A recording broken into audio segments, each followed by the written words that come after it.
The June 6th announcement of a deal between the PGA Tour and the Saudi Public Investment Fund has gotten the attention of a lot of people, including on Capitol Hill. Senators Richard Blumenthal and Ron Johnson have scheduled a hearing on the proposed deal for July 11th. Invitations to testify have gone out to PGA Tour Commissioner Greg Norman, Yasser Al-Rumayyan, the governor of the Saudi fund, and to Greg Norman, the CEO of LIV Golf. The agreement ended litigation between the Tour and LIV, which began last year, and someone to whom we've spoken quite a bit about that litigation is here with us, Professor Jodi Balsam, who teaches sports law at Brooklyn Law School. Jodi, I'm curious your reaction to this move by the Tour and by LIV to strike out the litigation. How unusual is it to have that kind of litigation essentially voluntarily withdrawn with prejudice when there is no apparent or enforceable agreement on paper yet? It's very curious that the parties took this step without an enforceable settlement agreement.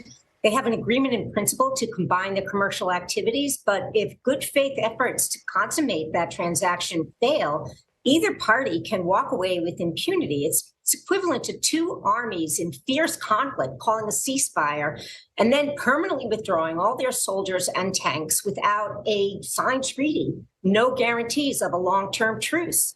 So it's exceedingly rare that an antitrust lawsuit settles without exacting any penalty against the alleged offender, with the result that neither party can bring any claims based on the other party's conduct that occurred up to the date of the settlement, of the withdrawal of the lawsuit last week. So this lawsuit is a dead letter, and yet there is no enforceable, predictable outcome for how the golf ecosystem will settle. And now we have this DOJ investigation citing antitrust concerns. Jodi, what will they look for? Well, at the moment, the DOJ seems to be principally concerned with the golfers' situation here. One aspect of the lawsuit that was getting less attention after the individual golfers withdrew from that is that they had claims early on that the PGA Tour is abusing its monopoly power in the market to buy their services. That claim was what most interested the DOJ originally, and that is what seems to be driving the renewed investigation of this merger, because the new combined entity would be vulnerable to the same set of antitrust legal arguments that LIV Golf has now abandoned, that it's bad for consumers, it's bad for markets for there to be a single dominant presenter of elite pro golf. And in fact, in announcing the deal, PGA Tour Commissioner Monahan acknowledged that its appeal to the Tour was that it was taking a competitor off the board. That is a red flag for antitrust regulators like the Department of Justice and to other antitrust regulators, including potentially the European Union's competition interests and the UK. So how does the DOJ investigation differ from the Congressional inquiry as well? Yeah, so the Congressional, there are actually two Congressional inquiries that have been launched. The one that you mentioned earlier is the one launched by the U.S. Senate Homeland Security and Governmental Affairs Committee. They're concerned about the Saudi government taking control over as in their words, cherished American institution to sports wash its human rights abuses. So that investigation is less about antitrust than geopolitical considerations. In addition, the Senate Finance Committee has launched an investigation into whether a foreign government, such as the Saudis, can indirectly benefit from the PGA Tour's nonprofit status. In the first investigation, there has now been an expansive request for documents and testimony. You mentioned the July 11th hearing date. These requests rival those that were made in the litigation that were one of the motivations for the Saudi parties to agree to settle that litigation, to avoid public disclosure of what the kingdom considers state secrets. Well, here they are again, potentially having to deliver exactly the public disclosure that they fought so hard to avoid in the litigation. And speaking of public disclosure, the New York Times has filed a motion in the California suit. That suit, while settled, is still vulnerable to the press inquiries to unseal court records there.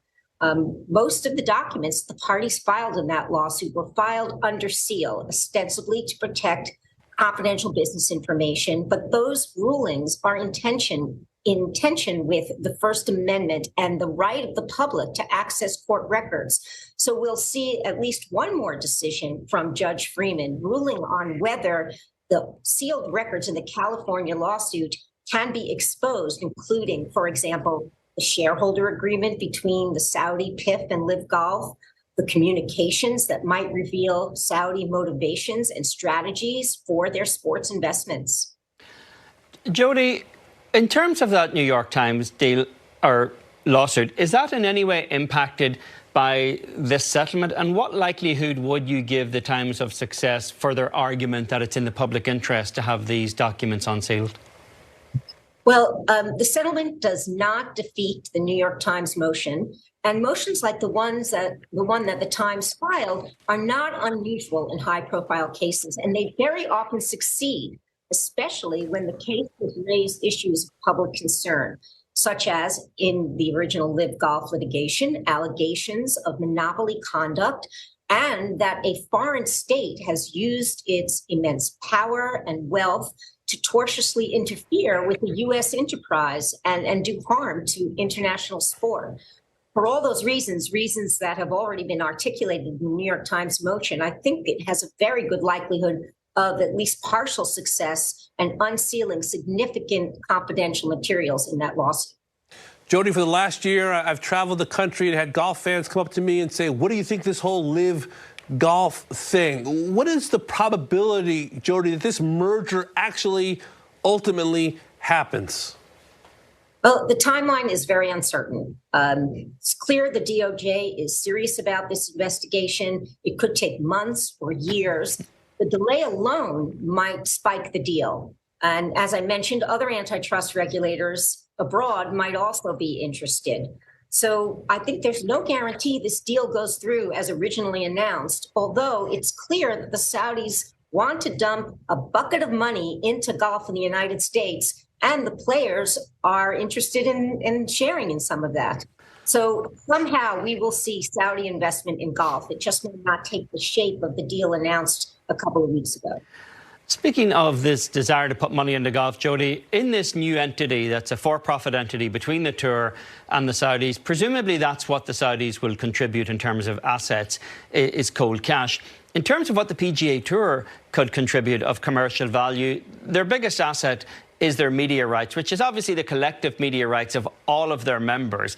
If that is moved into a for-profit enterprise, and if there's a perception that that for-profit enterprise is then using that asset to disproportionately reward just a handful of players with equity or some other kind of reward, do other players have recourse? Would you expect other players to litigate what might actually go into this for-profit enterprise down the road?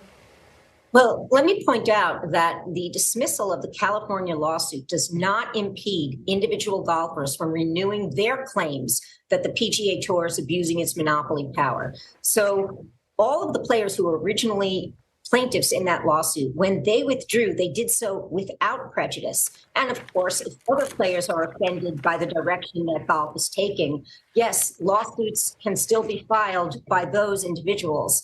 And the other possibility could be a replay of what we saw in the 1960s, which was the founding of the PGA Tour by a group of elite golfers, including Jack Nicklaus and Arnold Palmer, who did not like the way that their tournaments were being conducted and the purses being shared, and they formed their own league. That is one possibility here, that the golfers get together and abandon the tour altogether and start fresh with a league that is oriented more around their interests. That's happened in tennis before, in 1990 with the creation of the ATP Tour. There's no reason why it couldn't happen here, because the golfers, in some sense, hold all the cards. It is their rights. It is their individual presence on the course that delivers value to the consumer. And they can decide to do business in a different way than it's been done the last 60 years. And this story has dominated the news cycle for nearly 2 years. Jodi, thank you so much. We'll speak to you soon.